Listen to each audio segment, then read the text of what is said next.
Hello everyone, welcome to my channel IELTS at Ease. This is Parminder Kaur. This video is based on reading strategies that are extremely beneficial for the students. On the request of some students, I am going to make this video in Punjabi language. ਅੱਜ ਦੀ video 'ਚ ਮੈਂ ਤੁਹਾਨੂੰ heading ਦੀਆਂ ਉਹ strategies ਦੱਸਾਂਗੀ by which I got 9 band score in reading module.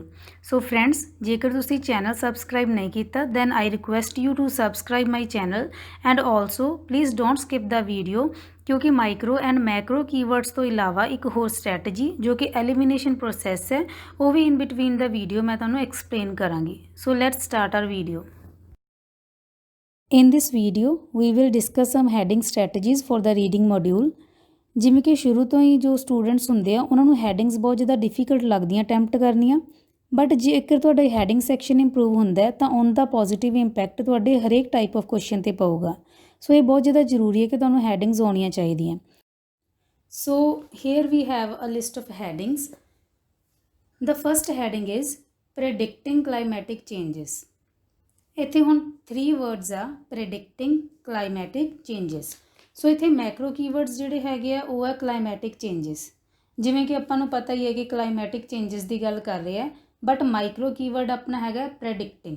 ਸੋ ਆਪਾਂ ਜਦੋਂ underline ਕਰਨਾ ਹੈ, ਪ੍ਰੈਡਿਕਟਿੰਗ ਨੂੰ ਕਰਨਾ ਹੈ, ਚਾਹੇ ਸਰਕਲ ਕਰਨਾ ਹੈ ਚਾਹੇ ਅੰਡਰਲਾਈਨ ਕਰਨਾ ਹੈ, ਪ੍ਰੈਡਿਕਟਿੰਗ ਨੂੰ ਕਰਨਾ ਹੈ, ਨਾ ਕਿ ਕਲਾਈਮੈਟਿਕ ਚੇਂਜਸ ਨੂੰ। ਫੋਰ ਐਗਜ਼ਾਮਪਲ, ਸਪੋਜ਼ ਕਰੋ ਤੁਹਾਡੇ ਕੋਲ 2 ਪੈਰਾਗ੍ਰਾਫਸ ਹੈ, paragraph A and paragraph B। Paragraph A ਵੀ ਕਲਾਈਮੈਟਿਕ ਚੇਂਜਸ ਬਾਰੇ ਗੱਲ ਕਰ ਰਿਹਾ and paragraph B is also based on the climatic changes. ਦੋਨਾਂ 'ਚ ਡਿਫਰੈਂਸ ਕੀ ਹੈ ਕਿ ਪੈਰਾਗ੍ਰਾਫ A ਦੇ ਵਿੱਚ ਪ੍ਰੈਜ਼ੈਂਟ ਟਾਈਮ ਦੀ ਗੱਲ ਹੈ ਅਤੇ ਪੈਰਾਗ੍ਰਾਫ B ਦੇ ਵਿੱਚ ਫਿਊਚਰ ਟਾਈਮ ਦੀ ਗੱਲ ਹੈ।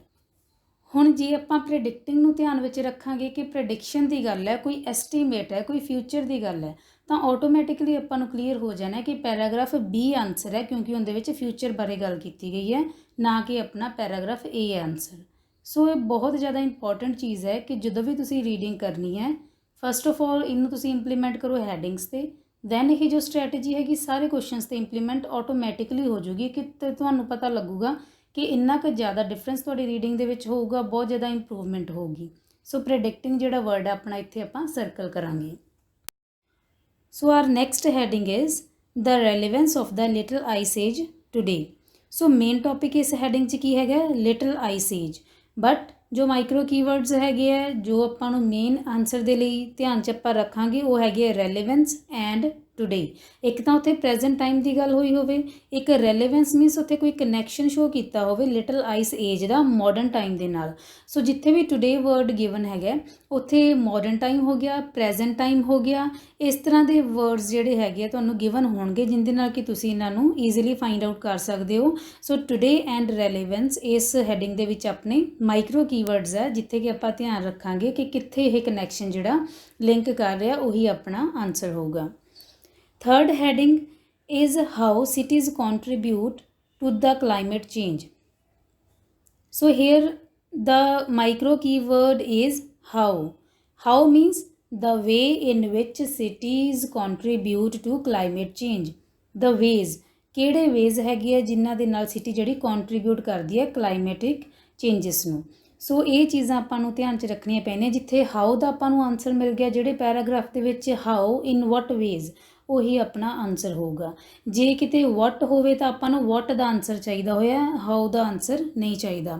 ਜੇ ਕਿਤੇ ਵਿੱਚ ਹੋਵੇ ਤਾਂ ਆਪਾਂ ਨੂੰ ਵਿੱਚ ਦਾ ਆਨਸਰ ਫਾਈਂਡ ਆਊਟ ਕਰਨਾ ਪੈਂਦਾ। ਸੋ ਹਾਊ ਵਾਲੇ ਜਿਹੜੇ ਹੈਗੇ ਆ ਇੱਥੇ ਮੇਨ ਤੁਸੀਂ ਹਾਊ ਦਾ ਧਿਆਨ ਰੱਖਣਾ ਹੈ ਕਿ ਉਹਨਾਂ ਨੇ ਆਪਾਂ ਨੂੰ ਹਾਊ ਦਾ ਆਨਸਰ ਦਿੱਤਾ ਹੋਵੇ ਕਿ ਕਿਹੜੇ ਤਰੀਕਿਆਂ ਦੇ ਨਾਲ ਇਨ ਵਟ ਵੇਜ਼ ਜੋ ਕਿ ਸਿਟੀਜ਼ ਹੈਗੀਆਂ ਕੰਟਰੀਬਿਊਟ ਕਰ ਰਹੀਆਂ ਕਲਾਈਮੇਟ ਚੇਂਜ ਨੂੰ। Fourth heading is human impact on the climate. So climate 'ਤੇ ਬਹੁਤ ਸਾਰੇ ਇੰਪੈਕਟ ਪੈਂਦੇ ਆ, ਜ਼ਰੂਰੀ ਨਹੀਂ ਹੈ ਇਕੱਲੇ ਹਿਊਮਨ ਐਕਟੀਵਿਟੀਜ਼ ਦੇ ਪੈਂਦੇ ਆ, ਬਟ ਆਪਾਂ ਦੇਖਣਾ ਕਿਹੜੇ ਪੈਰਾਗ੍ਰਾਫ ਦੇ ਵਿੱਚ ਸਿਰਫ ਹਿਊਮਨ ਐਕਟੀਵਿਟੀਜ਼ ਦੀ ਗੱਲ ਕੀਤੀ ਗਈ ਹੈ। ਹਿਊਮਨ ਦਾ ਰੀਜ਼ਨ ਦੱਸਿਆ ਗਿਆ ਕਿ ਜੋ ਹਿਊਮਨ ਬੀਇੰਗਸ ਆ ਉਹ ਇੱਕ ਰੀਜ਼ਨ ਹੈ ਕਲਾਈਮੇਟ ਨੂੰ ਇੰਪੈਕਟ ਕਰਨ ਦੇ ਵਿੱਚ। ਸੋ ਜਿੱਥੇ ਆਪਾਂ ਨੂੰ ਲਿੰਕ ਮਿਲ ਗਿਆ ਕਿ ਹਿਊਮਨ ਦਾ ਜੋ ਇਫੈਕਟ ਹੈਗਾ ਕਲਾਈਮੇਟ ਦੇ ਉੱਪਰ ਉਹੀ ਆਪਣਾ ਆਨਸਰ ਹੋਊਗਾ। The fifth heading is how past climatic conditions can be determined. So ਕਾਹਦੀ ਗੱਲ ਹੈਗੀ ਹੈ, ਪਾਸਟ ਕਲਾਈਮੈਟਿਕ ਕੰਡੀਸ਼ਨਸ ਨੂੰ ਡਿਟਰਮਿਨ ਕਰਨ ਦੀ, but in what ways. So how ਦਾ ਆਨਸਰ ਅਗੇਨ ਆਪਾਂ ਨੂੰ ਜਿੱਥੇ ਮਿਲ ਗਿਆ ਐਂਡ ਮਾਈਕਰੋ ਕੀਵਰਡ ਅਦਰ ਕੀ ਹੈਗਾ ਇੱਥੇ ਪਾਸਟ, ਕਿ ਪਾਸਟ ਦੀ ਗੱਲ ਹੋਵੇ ਕਿ ਪਾਸਟ ਕਲਾਈਮੈਟਿਕ ਕੰਡੀਸ਼ਨਸ ਆ ਜਿਹੜੀਆਂ ਉਹ ਕਿਸ ਤਰ੍ਹਾਂ ਡਿਟਰਮਿਨਡ ਹੁੰਦੀਆਂ ਸੀ, ਕਿੱਥੇ ਆਪਾਂ ਨੂੰ ਦੱਸਿਆ ਜਾਂਦਾ, ਕਿੱਥੇ ਆਪਾਂ ਨੂੰ ਹਾਊ ਦਾ ਆਨਸਰ ਮਿਲ ਰਿਹਾ, ਉਹੀ ਪੈਰਾਗ੍ਰਾਫ ਹੈ ਜੋ ਆਪਣਾ ਆਨਸਰ ਹੋਊਗਾ। The sixth heading is a growing need for weather records। ਜੋ ਵੈਦਰ ਰੈਕਰਡਸ ਹੈਗੇ ਆ, ਜੋ ਵੀ ਡਾਟਾ ਹੈਗਾ ਵੈਦਰ ਤੇ ਜੋ ਬੇਸਡ ਹੈਗਾ, ਉਹਦੀ ਨੀਡ ਕਿਹੜੇ ਪੈਰਾਗ੍ਰਾਫ ਦੇ ਵਿੱਚ ਆਪਾਂ ਨੂੰ ਜਸਟੀਫਾਈ ਕੀਤੀ ਗਈ ਹੈ ਕਿ ਗਰੋਇੰਗ ਨੀਡ ਆ, ਬਹੁਤ ਜ਼ਿਆਦਾ ਇਹਦੀ ਲੋੜ ਹੈ। ਸੋ ਜਿਹੜੇ ਪੈਰਾਗ੍ਰਾਫ ਦੇ ਵਿੱਚ ਆਪਾਂ ਨੂੰ ਇਹ ਚੀਜ਼ ਮਿਲੂਗੀ ਕਿ ਹਾਂ ਵੈਦਰ ਰੈਕਰਡਸ ਨੂੰ ਬਹੁਤ ਜ਼ਿਆਦਾ ਫੋਕਸ ਕੀਤਾ ਗਿਆ, ਵੈਦਰ ਰੈਕਰਡਸ ਦੀ ਬਹੁਤ ਜ਼ਿਆਦਾ ਇੰਪੋਰਟੈਂਸ ਨੂੰ ਦੱਸਿਆ ਗਿਆ ਕਿ ਇਹਦੀ ਬਹੁਤ ਜ਼ਿਆਦਾ ਨੀਡ ਹੈ, ਇਹਦੀ ਬਹੁਤ ਜ਼ਿਆਦਾ ਰਿਕੁਆਇਰਮੈਂਟ ਹੈਗੀ ਹੈ, ਉਹ ਆਪਣਾ ਪੈਰਾਗ੍ਰਾਫ ਹੈ ਜੋ ਇਸ ਹੈਡਿੰਗ ਦੇ ਨਾਲ ਲਿੰਕ ਕਰੂਗਾ। The next is a study covering 1000 years। So ਕੋਈ ਸਟੱਡੀ ਦੀ ਗੱਲ ਹੋਊਗੀ ਜਿਹੜੀ ਕਿ 1000 years ਨੂੰ ਕਵਰ ਕਰੂਗੀ। ਸੋ ਓਬਵੀਅਸਲੀ ਇਵੇਂ ਦੀਆਂ ਹੈਡਿੰਗਸ ਜੋ ਹੁੰਦੀਆਂ ਬਹੁਤ ਈਜ਼ੀ ਹੁੰਦੀਆਂ, ਕਿਉਂਕਿ ਜੇ ਇੱਥੇ ਇਹਨਾਂ ਨੇ 1000 years ਦਿੱਤਾ ਹੈ ਤਾਂ ਉੱਥੇ ਪੈਰਾਗ੍ਰਾਫ ਦੇ ਵਿੱਚ ਵੀ ਕਿਵੇਂ ਨਾ ਕਿਵੇਂ ਉਹਨਾਂ ਨੇ ਬਹੁਤ ਸਾਰੇ ਸਾਲਾਂ ਦੀ ਗੱਲ ਜਿਹੜੀ ਹੈ ਕੀਤੀ ਹੋਊਗੀ, 1000 years ਦੀ ਗੱਲ ਕੀਤੀ ਹੋਊਗੀ।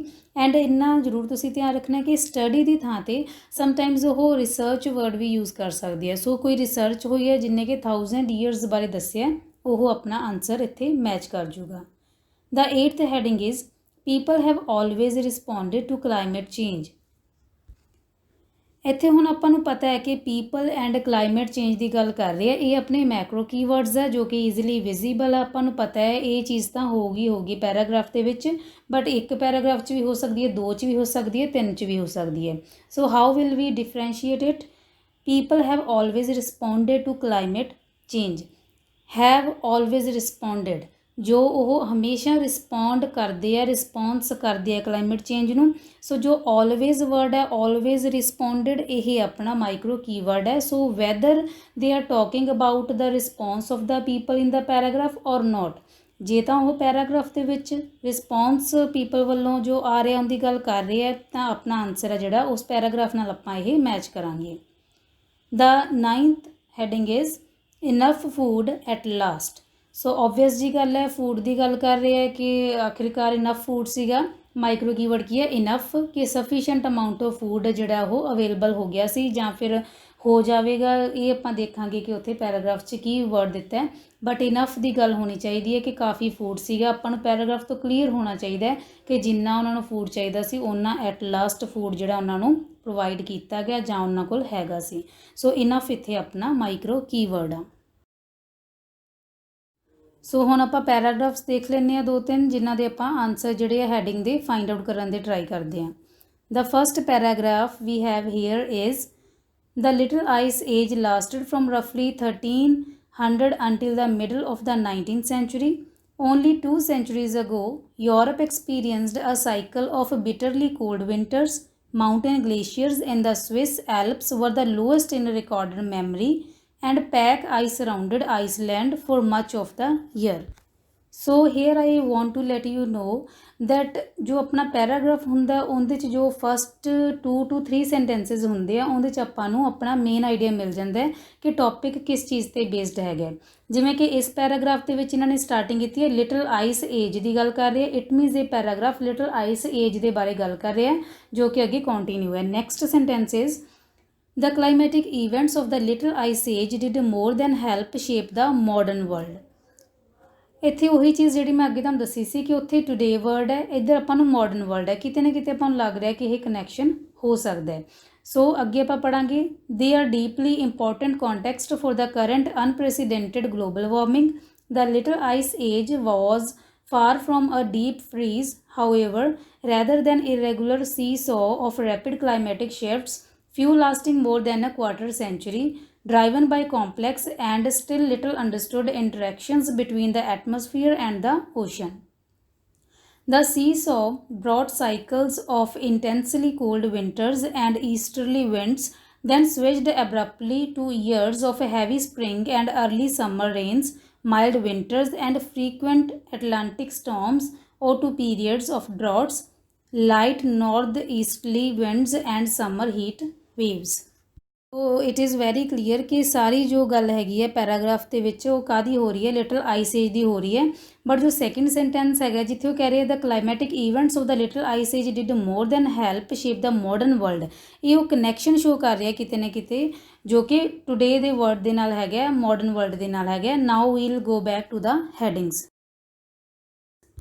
ਸੋ ਫਸਟ ਹੈਡਿੰਗ ਹੈਗੀ ਹੈ ਪ੍ਰੈਡਿਕਟਿੰਗ ਕਲਾਈਮੈਟਿਕ ਚੇਂਜਸ ਪ੍ਰੈਡਿਕਸ਼ਨ ਦੀ ਕੋਈ ਗੱਲ ਨਹੀਂ ਹੋਈ ਇਹਨੂੰ ਐਲੀਮੀਨੇਟ ਕਰੋ ਅਗੇਨ ਐਲੀਮੀਨੇਸ਼ਨ ਇੱਕ ਬਹੁਤ ਇੰਪੋਰਟੈਂਟ ਪ੍ਰੋਸੈਸ ਹੈਗੀ ਹੈ ਜਦੋਂ ਤੁਹਾਨੂੰ ਲੱਗੇ ਕਿ ਹਾਂ ਲਿਸਟ ਆਫ ਹੈਡਿੰਗਸ ਜ਼ਿਆਦਾ ਹੈਗੀਆਂ ਤਾਂ ਤੁਸੀਂ ਐਲੀਮੀਨੇਸ਼ਨ ਦੀ ਪ੍ਰੋਸੈਸ ਕਰ ਸਕਦੇ ਹੋ ਐਲੀਮੀਨੇਸ਼ਨ ਦੇ ਵਿੱਚ ਕੀ ਹੁੰਦਾ ਕਿ ਜੋ ਵੀ ਤੁਹਾਨੂੰ ਲੱਗ ਰਿਹਾ ਕਿ ਬਿਲਕੁਲ ਇਰਰੈਲੇਵੈਂਟ ਹੈ ਇਸ ਚੀਜ਼ ਦਾ ਕੋਈ ਗੱਲ ਹੀ ਨਹੀਂ ਹੋਈ ਉਹਨੂੰ ਤੁਸੀਂ ਐਲੀਮੀਨੇਟ ਕਰੋ ਲਾਸਟ 'ਤੇ ਜੋ ਤੁਹਾਡੇ ਕੋਲ 2-3 ਹੈਡਿੰਗਸ ਰਹਿ ਜਾਣਗੀਆਂ ਉਹਨਾਂ ਨਾਲ ਤੁਸੀਂ ਜਾਂ ਆਪਣਾ ਆਨਸਰ ਹੈ ਜੋ ਈਜ਼ੀਲੀ ਫਾਈਂਡ ਆਊਟ ਕਰ ਲਓਗੇ ਹੁਣ ਫਸਟ ਐਲੀਮੀਨੇਟ ਕਰਦੇ ਹਾਂ second is the relevance of the little ice age today ਹੁਣ ਇਹਦੇ 'ਚ ਜਦੋਂ ਤੁਸੀਂ ਦੇਖੋਗੇ ਕਿ ਲਿਟਲ ਆਈਸ ਏਜ ਵਰਡ ਵੀ ਮਿਲ ਗਿਆ ਟੂਡੇ ਵੀ ਮਿਲ ਗਿਆ ਟੂਡੇ ਉੱਧਰ ਆਪਾਂ ਨੂੰ ਉਹਨਾਂ ਨੇ ਮਾਡਰਨ ਵਰਲਡ ਦਿੱਤਾ ਦੈਨ ਰੈਲੇਵੈਂਸ ਵੀ ਮਿਲ ਗਈ ਰੈਲੇਵੈਂਸ ਕਿਸ ਤਰ੍ਹਾਂ ਮਿਲੀ ਆਪਾਂ ਨੂੰ ਜਿੱਥੇ ਕਿ ਉਹਨਾਂ ਨੇ ਇਹ ਗੱਲ ਕਹਿਤੀ ਕਿ the climatic events of the little ice age did more than help shape the modern world ਨੂੰ ਸ਼ੇਪ ਕਰਨ ਤੋਂ ਇਲਾਵਾ ਜੋ ਕਲਾਈਮੈਟਿਕ ਇਵੈਂਟ ਸੀਗੇ ਲਿਟਲ ਆਈਸ ਏਜ ਦੇ ਉਹਨਾਂ ਨੇ ਹੋਰ ਵੀ ਬਹੁਤ ਜ਼ਿਆਦਾ ਹੈਲਪ ਕੀਤੀ ਆ ਸੋ ਇਹ ਲਿੰਕ ਹੈ ਮਾਡਰਨ ਵਰਲਡ ਦੇ ਨਾਲ little ice age the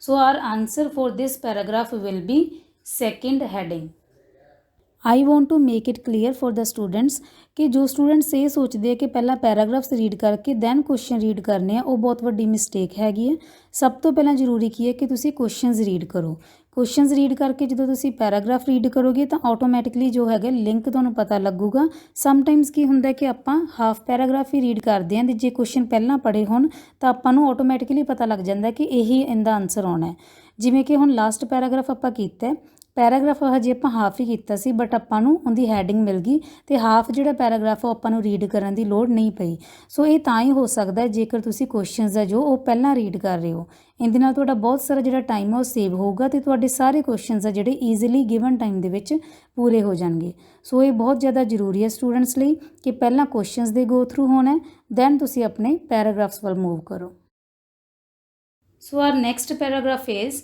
This book is a narrative history of climatic shifts during the past 10 centuries and some of the ways in which people in Europe adapted to them. ਹੁਣ ਇੱਥੇ ਤੁਸੀਂ ਦੇਖੋ ਆਪਣੀ ਜੋ first line ਹੈ ਜਿਵੇਂ ਕਿ main idea first two 3 sentences ਦੇ ਵਿੱਚ ਹੁੰਦਾ ਸੋ ਫਸਟ ਸੈਂਟੈਂਸ 'ਚ ਉਹਨਾਂ ਨੇ ਇੱਕ ਤਾਂ ਬੁੱਕ ਦੀ ਗੱਲ ਕੀਤੀ ਆ book means study and other ਉਹਨਾਂ ਨੇ ਗੱਲ ਕੀਤੀ ਹੈ ਪਾਸਟ 10 ਸੈਂਚੁਰੀਜ਼ ਇੱਕ ਸੈਂਚੁਰੀ ਦੇ ਵਿੱਚ 100 ਸਾਲ ਹੁੰਦੇ ਸੋ 10 ਸੈਂਚੁਰੀਜ਼ ਮੀਨਸ 1000 ਈਅਰਸ ਤੁਹਾਨੂੰ ਯਾਦ ਹੋਊਗਾ ਉਧਰ ਆਪਾਂ ਹੈਡਿੰਗਸ ਜਦੋਂ ਕਰ ਰਹੇ ਸੀ ਇੱਕ ਹੈਡਿੰਗ ਦੇ ਵਿੱਚ ਇਹ ਵਰਡ ਆਇਆ ਸੀਗਾ 1000 ਈਅਰਸ ਸੋ ਉਹ ਆਪਾਂ ਇੱਥੇ ਕਨੈਕਟ ਕਰ ਸਕਦੇ ਹਾਂ ਸੋ ਅੱਗੇ ਆਪਾਂ ਪੜ੍ਹਦੇ ਹਾਂ part 1 ਡਿਸਕ੍ਰਾਈਬਸ the medieval warm period roughly 900 to 1200 during these 3 centuries Norse voyagers from northern Europe explored northern seas settled Greenland and visited North America. It was not a time of uniform warmth, for then, as always since the Great Ice Age, there were constant shifts in rainfall and temperature. Mean European temperatures were about the same as today, perhaps slightly cooler. ਸੋ ਇਹਦੇ ਵਿੱਚ ਹੋਰ main ਜਿਹੜੀ ਆਪਾਂ ਦੇਖੀਏ book ਦੀ ਗੱਲ ਕਰ ਰਹੇ ਆ ਕਿ ਜੋ ਵੀ ਬੁੱਕ ਹੈਗੀ ਆ ਉਹ ਇੱਕ ਹਿਸਟਰੀ ਹੈਗੀ ਹੈ ਕਲਾਈਮੈਟਿਕ ਸ਼ਿਫਟਸ ਦੀ ਕਿਹੜੇ ਟਾਈਮ ਦੇ ਵਿੱਚ 1000 ਈਅਰਸ ਦੇ ਵਿੱਚ 10 centuries so let's move to our headings again prediction ਦੀ ਕੋਈ ਗੱਲ ਨਹੀਂ ਹੈਗੀ ਰੈਲੇਵੈਂਸ ਦਾ ਆਪਣਾ ਆਨਸਰ ਹੋ ਚੁੱਕਿਆ ਥਰਡ ਸਿਟੀਜ਼ ਦੀ ਕੋਈ ਗੱਲ ਨਹੀਂ ਹੈਗੀ ਫੋਰਥ ਹਿਊਮਨ ਇੰਪੈਕਟ ਕੋਈ ਗੱਲ ਨਹੀਂ ਹੈਗੀ ਹਿਊਮਨ ਦੀ ਇੰਪੈਕਟ ਦੀ ਫਿਫਥ ਦੇ ਵਿੱਚ ਹਾਊ ਦਾ ਆਨਸਰ ਆਪਾਂ ਨੂੰ ਇੱਥੇ ਕੋਈ ਨਹੀਂ ਮਿਲ ਰਿਹਾ ਸੋ ਸਿਕਸਥ ਦੇ ਵਿੱਚ ਇਹ ਕਹਿ ਰਿਹਾ ਗਰੋਇੰਗ ਨੀਡ ਵੈਦਰ ਰੈਕਰਡਸ ਦੀ ਕੋਈ ਗੱਲ ਨਹੀਂ ਹੈਗੀ so seventh is a study covering 1000 years study ਆ ਇਟ ਮੀਨਸ ਉਹ ਬੁੱਕ ਹੈਗੀ ਆ 1000 ਈਅਰਸ ਦੀ ਵੀ ਉਹਦੇ ਵਿੱਚ ਗੱਲ ਕੀਤੀ ਹੈ 1000 ਈਅਰਸ ਆ ਮੀਨਸ ਸਿੰਗਲ 1000 ਸੋ ਉੱਥੇ 10 ਸੈਂਚੁਰੀਜ਼ ਆ ਐਗਜ਼ੈਕਟ ਜੋ ਹੈਗਾ ਕਨੈਕਸ਼ਨ ਬਣ ਰਿਹਾ ਸੋ ਆਪਣਾ ਆਨਸਰ ਕੀ ਹੋਊਗਾ 7th for this paragraph The next paragraph is global temperatures began to rise slowly after 1850 with the beginning of the modern warm period. So first sentence 'ਚ ਆਪਾਂ ਨੂੰ clear ਹੋ ਰਿਹਾ main idea ਕਿ the paragraph is all about global temperatures ਕਿਵੇਂ ਉਹ ਵਧਣਾ ਸ਼ੁਰੂ ਹੋ ਗਿਆ 1850 ਤੋਂ ਬਾਅਦ There was a vast migration from Europe by land hungry farmers and others to which the famine caused by the Irish potato blight contributed to North America, Australia, New Zealand and Southern Africa. Millions of hectares of forest and woodland fell before the newcomers' access between 1850 and 1890 as intensive European farming methods expanded across the world. The unprecedented land clearance released vast quantities of carbon dioxide into the atmosphere. ਸੋ ਇੱਥੇ ਆਪਾਂ ਨੂੰ ਦੱਸ ਰਿਹਾ ਕਿ ਜਿੰਦੇ ਬਾਰੇ ਸੋਚਿਆ ਨਹੀਂ ਸੀ ਉਨੀ ਲੈਂਡ ਕਲੀਅਰੈਂਸ ਹੋ ਗਈ। ਲੈਂਡ ਕਲੀਅਰੈਂਸ ਨੂੰ ਆਪਾਂ ਕਾਹਦੇ ਨਾਲ ਕਰ ਸਕਦੇ ਹਾਂ ਰਿਲੇਟ, ਜਿਵੇਂ ਕਿ deforestation, and deforestation is caused by human activities. So triggering for the first time humanly caused global warming. ਹੁਣ ਜੇ ਆਪਾਂ ਅੱਗੇ ਦੇਖੀਏ ਉਹਨਾਂ ਨੇ ਆਪਾਂ ਨੂੰ ਕਲੀਅਰਲੀ ਦੱਸਤਾ ਕਿ ਇਹ ਜੋ ਗਲੋਬਲ ਵਾਰਮਿੰਗ ਸੀਗੀ ਇਹ ਹਿਊਮਨਲੀ ਕਾਜ਼ਡ ਸੀਗੀ, ਯਾਨੀ ਕਿ ਹਿਊਮਨਸ ਹੈ ਜੋ ਇਹਦਾ ਰੀਜ਼ਨ ਸੀਗੇ। ਜਿਵੇਂ ਕਿ ਆਪਾਂ ਹੈਡਿੰਗ ਦੇ ਵਿੱਚ ਉੱਥੇ ਇੱਕ ਹੈਡਿੰਗ ਰੀਡ ਕੀਤੀ ਸੀ ਜਿਹਦੇ ਵਿੱਚ ਆਪਾਂ ਨੂੰ ਹਿਊਮਨ ਇੰਪੈਕਟ ਦੱਸ ਰਹੇ ਸੀਗੇ on the climate change. So global warming the Ki meaning ਹੈ ਕਿ ਕਲਾਈਮੇਟ ਚੇਂਜ ਹੋ ਰਿਹਾ। ਇੱਥੇ ਇਹਨਾਂ ਨੇ ਆਪਾਂ ਨੂੰ ਕਲੀਅਰਲੀ ਦੱਸ ਦਿੱਤਾ ਕਿ ਕਲਾਈਮੇਟ ਚੇਂਜ ਕਿਉਂ ਹੋਇਆ, ਕਿ ਹਿਊਮਨਲੀ ਕਾਜ਼ਡ ਸੀਗਾ, ਹਿਊਮਨਸ ਦੀ ਵਜ੍ਹਾ ਦੇ ਨਾਲ। So we have headings here. The first is predicting climatic changes, कोई गल नहीं है प्रडिक्शन दी। सैकेंड इज़ रेलेवेंस, ये अपना आंसर हो चुका है। The third is how cities contribute to climate change की गल है, बट सिटीज़ की कोई गल नहीं है। Human impact on the climate exact heading है जी अपन चाहिए सी। सो उत्थे ही उन्होंने क्या है कि ह्यूमनली कॉज्ड ग्लोबल वार्मिंग। सो इत्थे अपन वो कह रहे हैं ह्यूमन का इंपैक्ट जो कि क्लाइमेट ते सीगा। सो अपना आंसर की होगा इत्थे fourth. These strategies will help you to improve your reading module. If you have any questions regarding any module, please feel free to contact us and don't forget to subscribe my channel for more IELTS videos. Thank you so much.